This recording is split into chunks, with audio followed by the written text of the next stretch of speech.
Good morning, ladies and gentlemen, and welcome to the meeting of Cabinet at Staffordshire County Council today, Wednesday the 24th of January. First item is apologies. Mr Bradbury, do we have any apologies? Good morning, Leader. I have just the one apology from Councillor Jessel. Agenda item 2 is declarations of interest in accordance with Standing Order 16. Do you have any declarations of interest?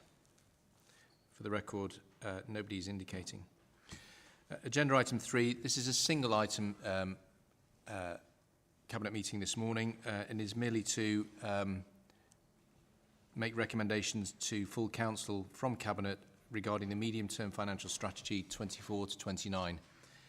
With that, I shall hand over to Councillor Ian Parry, the Cabinet Member for Finance and Resources, to introduce and explain the recommendations. Councillor Parry. Thank you, Leader. Good morning, everyone. So I present this report on behalf of the Leader of the Council and myself. And may I start by thanking the Director of Finance and his team on the preparation of the medium-term financial strategy and the budget for 2024-25. I'm really grateful for the excellent work that the team does on this, and we are well supported in our financial expertise within this council. So this morning we're updating the medium-term financial strategy for 2024 to 2029.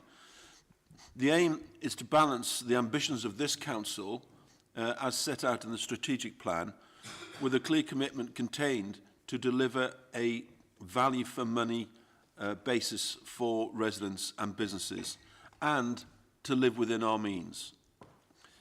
We need to strike a balance. There's always a balance in life, isn't there, between ensuring that we stick to the pledge and ensure that we continue to invest in those things which support the residents of Staffordshire. Despite the well-documented financial challenges facing the local government sector overall, I think it's thanks to the long-term planning, the creative and imaginative change that this council has gone through, and also the brave level of, the courageous level of change that this council has gone through. And the careful management of our resources means that this council remains financially stable.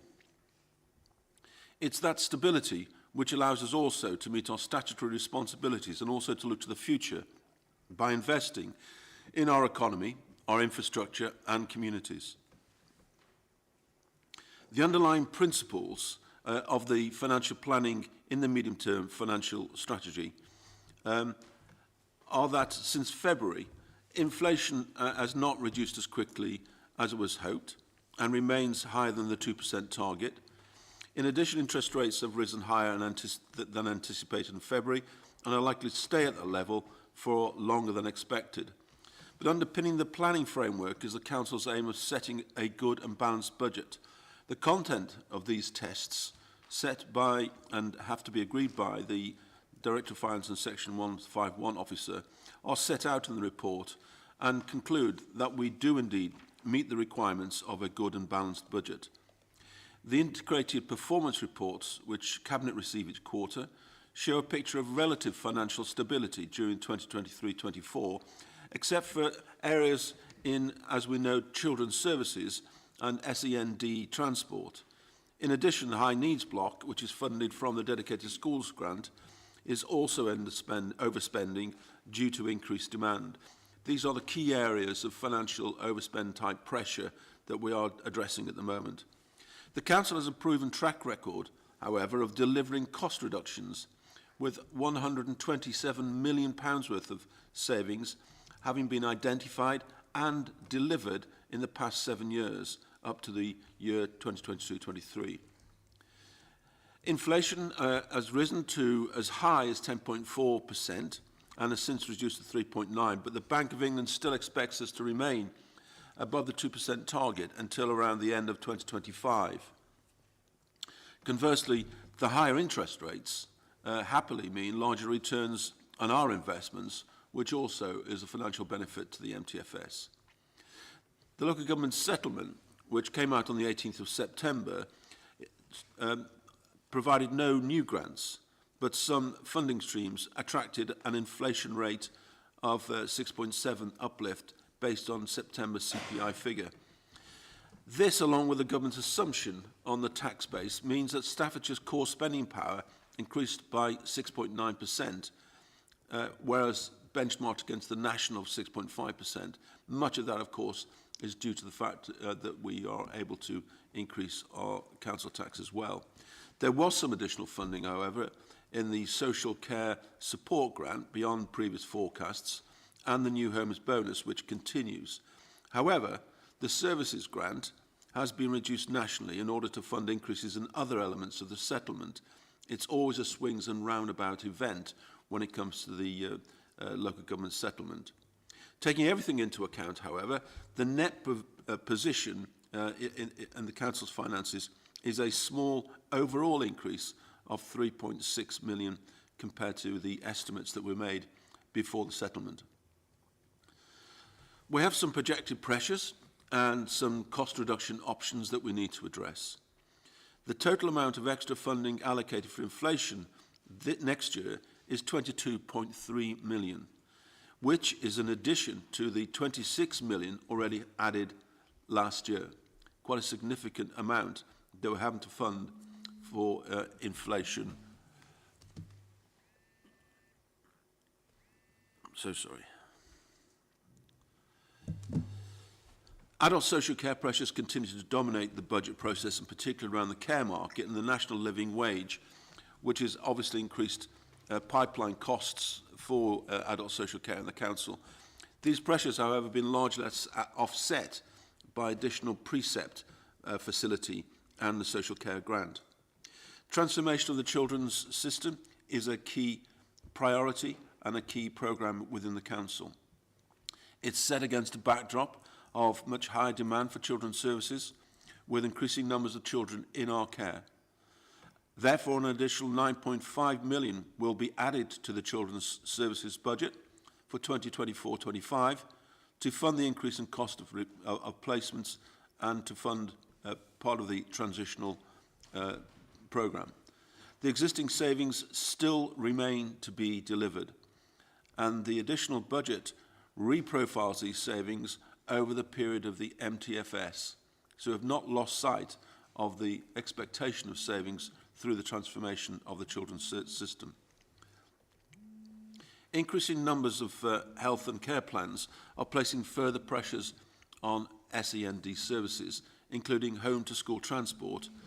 Additional funding of 647,000, therefore, has been added to the service budget to fund inflationary pressures on fuel, and a further £2.8 million has been added to address the overriding overspend arising from the 2023-24 period.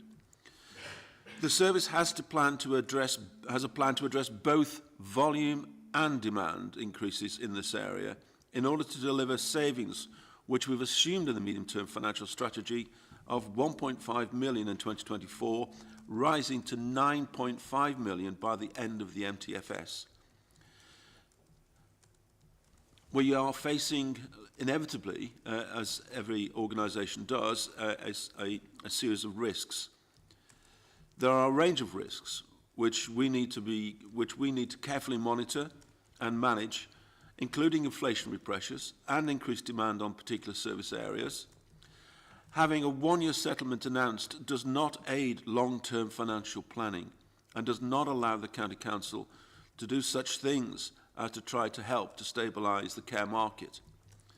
There have been a number of reviews of funding discussed over the last few years, and either relating specifically to council tax or business rates, or a more general fair funding review.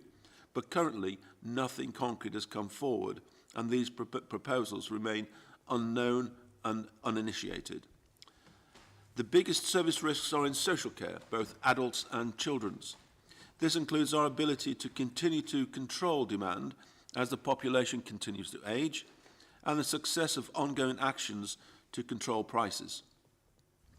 The announcement of a delay to the introduction of the social care reforms means that those delays to those costs being incurred are still on the table and are as yet unknown exactly what measures we will have to take if these changes are implemented, and therefore how much the County Council will need to pay.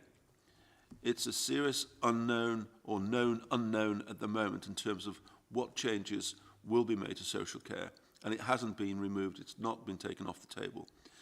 Risks are inherent in the whole system around children and families, including the risks around capacity in the courts to facilitate children leaving care, and the risks of the number of children needing our care continue to rise in terms of demand and complexity. There is also a financial risk involved in the County Council's response to the Ofsted report on children's services and the financial costs this may incur in terms of what changes need to be made.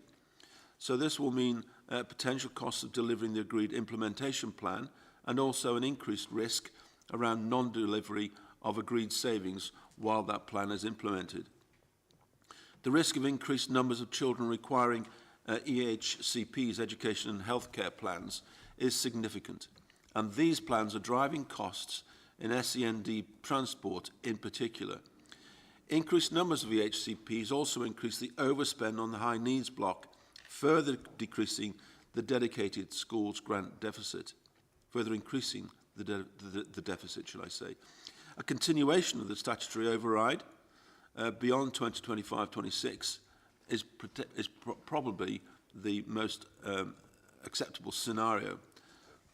But it may well arise that the complex and difficult nature of the answers to this situation are not simply to put off the problem to the medium term when the size of the deficit is expected to be much larger. I think it's reasonable and safe and practical for us to consider how this fully funded solution might impact on the council and how we might need to take account of that in the future and to provide for that eventuality if necessary. Council tax and business rates. The current assumption is the financial plans contained in the report show that we will recommend to council that council tax is increased by 2.99% for 2024-25, and the additional adult social care precept is increased by 2% in line with the cap limits. Therefore, it's assumed that the general precept will increase by 1.99 and the adult social care precept will increase by 1% in the years thereafter in the medium-term financial plan. This will mean that, given that increase, the Band D cost will be £1,544.64, which is an increase of £73.41 per annum for the average council taxpayer.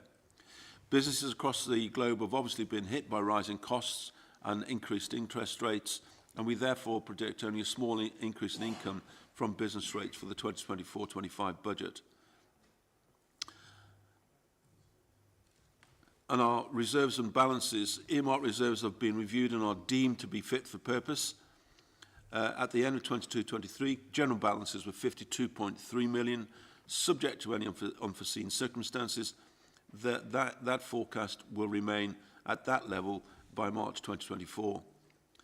Alongside this review, it's important that we have some contingency for the unforeseen occurrences that have appeared in the past.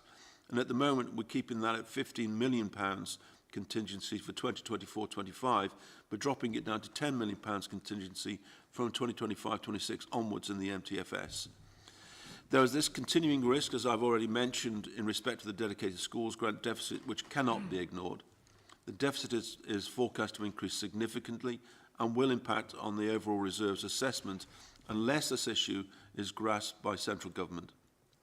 I'm really grateful for the work of the Corporate Overview and Scrutiny Committee and for the working group, the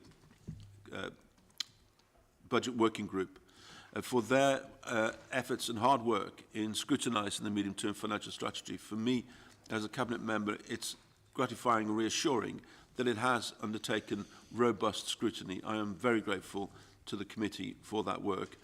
They made several recommendations which have been considered by Cabinet and have been incorporated. These can be seen in the report at Appendix 12. In conclusion, Chair, Leader, after allowing for the unknown pressures and savings and a targeted, controlled use of reserves to smooth out some parts of the MTFS, It is now balanced over the 5-year period. This is a significant achievement, particularly in the current climate, and given that we are also underpinning this with a large capital programme to invest in schools, roads and economic regeneration scheme, and some other investments which are also planned and will be announced throughout the year. There are a number of risks to this strong financial position, such as the next spending review and any future government reviews of funding schemes. Also, continued use of reserves to balance the budget or to smooth the budget is not sustainable in the longer term, and therefore work must be done immediately on ways to reduce the cost of the transformation needed to be identified so that savings can be generated from year 5 of the MTFS period onward. We think, and I personally think, that the digital strategy has a role to play in this in the future in terms of transformation. So, Leader, I move on to recommendations. They are long and detailed, and I think you've heard enough from me so far. So I'm going to recommend, therefore, that in respect to the medium-term financial strategy 2024-29 and the budget for 2024-25, Cabinet agrees all of the recommendations set out in the attached report.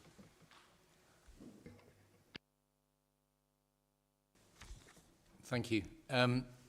Cabinet colleagues, you'll note that the first recommendation is to consider the updates to the financial plans as set out in this report.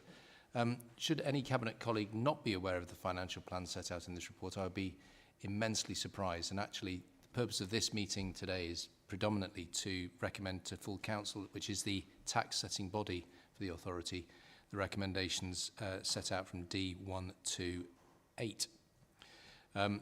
Does anybody have any questions notwithstanding? Councillor Parry, would you like to read the recommendations in their entirety, or are you just going to leave it with the recommendations as set out? I'll read the recommendations then in that case, because I think, as you said earlier, perhaps people have had enough from you. I think that was kind. Connection loss, is it? Okay, you got the recommendations. They are that we consider the updates to the financial plans as set out in the report. Second, note the comments of the Director of Finance on the adequacy of reserves and robustness of the budget, and that the County Council be asked to take note of these comments when considering the budget and council tax. C, consider the recommendations of Corporate Overview and Scrutiny Committee and approve the Cabinet's responses to those recommendations. D, recommend that to the County Council on the 8th of February 2024 that they consider and approve the following. First, a net revenue budget of £666,671,000 for the period 24-25. Second, planning forecast for 25-26 to 28-29 as set out in Appendix 11. Third, a contingency provision of £15 million for 24-25. Fourth, a net contribution to reserves of £4,552,000 for 24-25. Fifth, a budget requirement of £671,223,000 for 24-25. Sixth, a council tax requirement of £459,123,000 for 24-25. Seventh, a council tax band D of £1,544.64 for 24-25, which is an increase of 4.99% when compared with 23-24. And seventh, this results in the council tax for each category of dwelling set out in a table in the papers. Ninth, there were further recommendations, that the Director of Finance be authorised to sign precept notices on the billing authorities respectively liable for the total precept payable, and that each notice states the total precept payable and the council tax in relation to each category of dwelling as calculated in accordance with the statutory requirements. And 10, the financial health indicators set out in Appendix 10. Those are the recommendations that have been moved. All those in favour? Agreed. That is agreed. Before I sign off, though, can I add to Councillor Parry's note of thanks, my thanks to the finance team and to all Cabinet colleagues for the hard work that you've done throughout this year to get us to this position. It is a difficult thing to do, to try and run a large upper-tier local authority and keep it within budget. And I know you and your teams work tremendously hard to do that. It is a testament to the efforts that have been made over the past year and few years that we're able to present a budget of this nature. And when we look around the country and we see other local authorities struggling, we don't rest on our laurels, but we know that it's down to hard work that we've already undertaken and more hard work for the future. So let's make sure that we're fit to fight for the future, and let's carry on and continue to deliver great services for the people of Staffordshire. Thank you. Ladies and gentlemen, that concludes the meeting.